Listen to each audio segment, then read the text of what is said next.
नमस्कार, मैं मेदिज न्यूज़ की तरफ से हर्षा त्रिपाठी।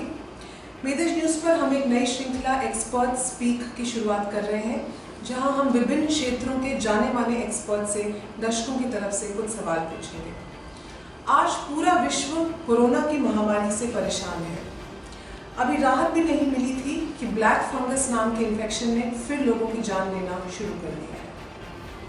इसी क्रम में हम आपकी मुलाकात करा रहे हैं अंतर्राष्ट्रीय ख्याति प्राप्त लखनऊ के निवासी वरिष्ठ होम्योपैथिक चिकित्सक डॉक्टर गिरीश गुप्ता जी से, जो कि विगत 40 वर्षों से अपने अनुभव को Gaurang clinic and centre for homeopathic research के माध्यम से साझा कर रहे हैं और लखनऊ की जनता की सेवा में कार्यरत हैं। यहाँ हम आपको ये ज़रूर बताएंगे कि डॉक्टर गिरीश गुप्ता जी ने 1995 में ही national research laboratory for conservation में रिसर्च की और ब्लैक फंगस का होम्योपैथिक उपचार बताया था। इस जर्नल का नाम था एशियन होम्योपैथिक जर्नल और रिसर्च पेपर का title effects of homoeopathic drugs against fungi isolated from human patients.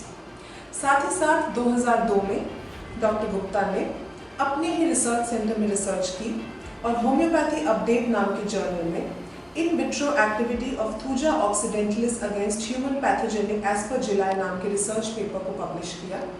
क्या है ब्लैक फंगस का उपचार, आइए जाने इनकी जुबानी। नमस्कार डॉक्टर साहब, हमारे साथ जुड़ने के लिए बहुत बहुत धन्यवाद। सबसे पहले हमारे दर्शक जानना चाहेंगे कि क्या है ब्लैक फंगस। हर्षा जी, ब्लैक फंगस इसका नाम इसलिए पड़ा, इसका बोटेनिकल नेम है एस्परजिलस नाइजर, जो कि ब्लैक कलर का होता है, इसीलिए उसको ब्लैक फंगस कहते हैं। इसको हम लोग माइकोसिस भी कहते हैं, म्यूकर माइकोसिस। कॉमन लैंग्वेज में इसको म्यूकर कहते हैं, बोटेनिकल नेम में एस्परजिलस नाइजर कहते हैं। क्योंकि ये देखने में ब्लैक होता है, इसलिए इसको ब्लैक फंगस कहा जाता है। तो क्या आप जो हमें बता रहे हैं ये वही ब्लैक फंगस की बीमारी है जिस पर आपकी रिसर्च बेस थी? क्या ये कोई नया इन्फेक्शन है जो कोरोना से रिलेटेड है? नया नहीं है, ये एस्परजिलस नाइजर सालों से, सैकड़ों साल से, जब से दुनिया होगी तब से ये फंगस पाया जाता है। लेकिन इसका पता कोरोना मरीजों में तब पता लगा जबकि एज ए सेकेंडरी इन्फेक्शन ही आना शुरू हो गया। एस्परजिलस नाइजर बहुत दिनों से लोगों को होता था। जनरली कान जिन बच्चों के बहते हैं उसमें अगर हम लोग कल्चर कराते थे पस का, तो उसमें एस्परजिलस नाइजर निकलता है। कई लोगों में आपने देखा होगा नाखून ये डैमेज हो जाते हैं, नाखून काले हो जाते हैं और मतलब कटीले हो जाते हैं, डैमेज होने लगते हैं, वो भी एस्परजिलस नाइजर से होता है।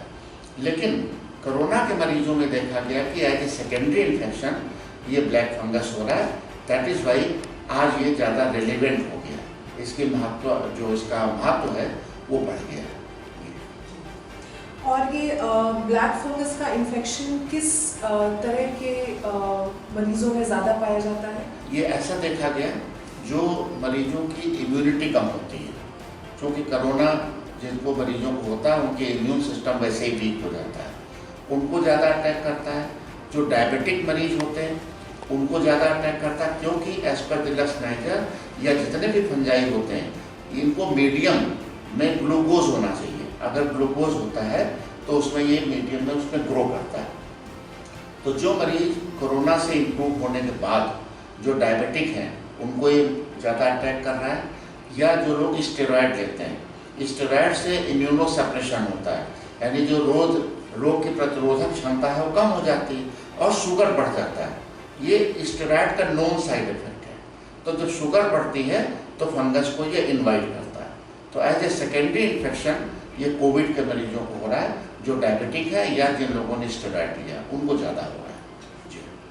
और किस तरह से फैल सकता है ये ब्लैक फंगस का इन्फेक्शन? ये हवा में होता है, जैसे वायरस एयर में होता है उसी तरह फंगस भी एयर में होता है। कपड़ों में पाया जाता है, चमड़े में ग्रो करता है। अक्सर आपने देखा होगा कि ब्रेड वगैरह जब बहुत दिन नमी में रखे रहते हैं तो उसमें फफूंदी लग जाती, उसमें भी ये आ जाता है। तो इसको शरीर में जाने के लिए एयर या कॉन्टैक्ट कपड़ों में, और अक्सर देखा आपने हॉस्पिटल में कपड़े हैं अगर वो प्रॉपर हाइजीनिक तरीके से नहीं साफ हुए या जो ऑक्सीजन लगी रहती, जो माउथ पीस होते हैं, उनमें अगर उसकी सफाई नहीं होती उसमें फंगस आ जाता है और वो शरीर में प्रवेश कर जाता है। लेकिन असर उन्हीं लोगों को ज़्यादा कर रहा है जो डायबिटिक है या जिन्होंने स्टेरॉइड लिया, ऐसा क्लिनिकली देखा जा रहा है। तो सफाई इसमें बहुत ज़्यादा ज़रूरी है। हॉस्पिटल में या घर में चीज़ों को साफ करते रहना चाहिए, हाइजीन का ध्यान देना चाहिए, तो इससे थोड़ी बचत हो सकती है। ब्लैक फंगस पे अपने रिसर्च के बारे में कुछ बताना चाहेंगे? ये बहुत इत्तेफाक की बात थी कि 1995 में एक साइंटिस्ट डॉक्टर KL गर्ग साहब मुझे दिखाने आए थे किसी को। उन्होंने कहा कि मैं माइक्रोबायोलॉजिस्ट हूँ, फंगस पे काम कर रहा हूँ। तो मुझे एक जिज्ञासा हुई कि होम्योपैथी दवाएं ये फंगल इन्फेक्शन में कितना इफेक्टिव है, इस पर कोई रिसर्च किया जाए। तो डॉक्टर गर्ग ने, हम लोगों ने प्लान किया। उन्होंने अपनी जो national research laboratory for conservation है उसकी मेडिकल माइकोलॉजी लैब में उन्होंने फंगस को ग्रो किया और हमने होम्योपैथी दवाएं उनको प्रोवाइड कराया। और जब उसका रिजल्ट आया तो हम लोगों को बड़ा ताज्जुब हुआ कि 2-3 होम्योपैथी की दवाओं ने 100% उसको फंगस को कंट्रोल किया, इनहिबिट किया। यहाँ तक कि एक एलोपैथिक दवा जिसका नाम है एम्फोटेरिसिन B, जो नॉन एंटी फंगल है, तो उसके पैरेलल जब हमने होम्योपैथी दवाओं का असर देखा तो कुछ दवाओं में तो 100% उसके बराबर कंट्रोल में आ गया फंगस। तो ये पेपर मेरा 95 में एशियन होम्योपैथिक जर्नल में छप के पड़ा था। जब अभी कोरोना में जब ये ब्लैक फंगस की बात उठी तो मैंने अपना पुराना ये जर्नल निकाला, ये मैं आपको दिखाना चाहता हूँ। इस जर्नल में मेरा जो पेपर पब्लिश हुआ है वो आज की डेट में बहुत रेलिवेंट हो गया। उस समय इसकी कोई वैल्यू नहीं थी कि हाँ ठीक है मैंने रिसर्च किया, लेकिन आज मैं कॉन्फिडेंस के साथ कह सकता हूँ कि चूँकि लैब में ये हमने साबित करके दिखा दिया था कि एस्परजिलस नाइजर या ब्लैक फंगस पे होम्योपैथी की दवाएं असर करती है, इफेक्टिव है। तो अगर इन दवाओं का इस्तेमाल आज मरीजों में किया जाए जिनको कि लोग एंटी फंगल दवाएँ देते हैं, वो दवाओं में साइड इफ़ेक्ट्स भी होते हैं। होम्योपैथी दवाओं में सबसे अच्छी बात यह है कि इनका इस्तेमाल बहुत आसानी से किया जा सकता है और इसमें साइड इफ़ेक्ट्स नहीं होते हैं। तो अगर इन दवाओं का इस्तेमाल किया जाए तो मुझे पूरा विश्वास है कि इस फंगस से हम लोग लड़ सकते हैं। क्या उन लोगों को भी ब्लैक फंगस का इन्फेक्शन हो सकता है जो कोरोना पॉजिटिव नहीं हुए हैं अभी तक? रेयर है, वो बहुत रेयर है। जैसा मैंने बताया कि कान बच्चों के बहने लगते हैं या नाखून डैमेज होने लगते हैं, वो बहुत रेयरली होता है। लेकिन जो इम्यूनो कम्प्रोमाइज्ड पेशेंट होते हैं, मतलब जिनकी इम्यून सिस्टम यानी रोग प्रतिरोधक क्षमता कम हो गई है, उनको ये ज़्यादा अटैक करता है। तो ये फंगस हमेशा सेकेंडरी इन्फेक्शन के तौर पे आता है, प्राइमरली ये बहुत कम असर करता है मरीजों को। तो आप चूँकि कोरोना के मरीजों की रेजिस्टेंस कम हो जाती और जो डायबिटिक होते हैं, जो मैंने बताया कि जो स्टेरॉइड लेते हैं, तो वो दोनों चीज़ें इस फंगस को ग्रो करने में मदद करती, सहायक हो जाती हैं। इसलिए कोरोना मरीजों में ज़्यादा इसको पाया जाता है।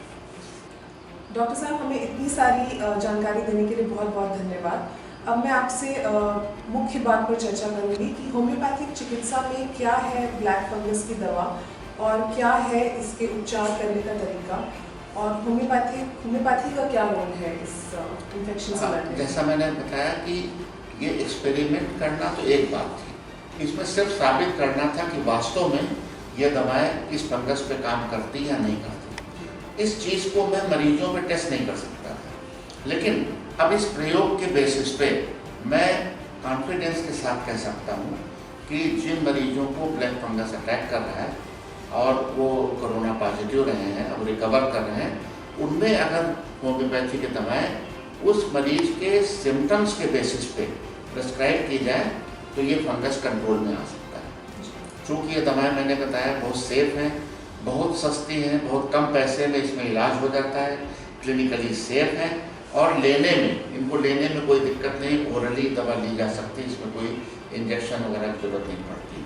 तो अगर इन दवाओं का इस्तेमाल ऐसे मरीजों में किया जाए जो आज ब्लैक फंगस से सफ़र कर रहे हैं तो बहुत ही आशातीत लाभ उनको मिल सकता है।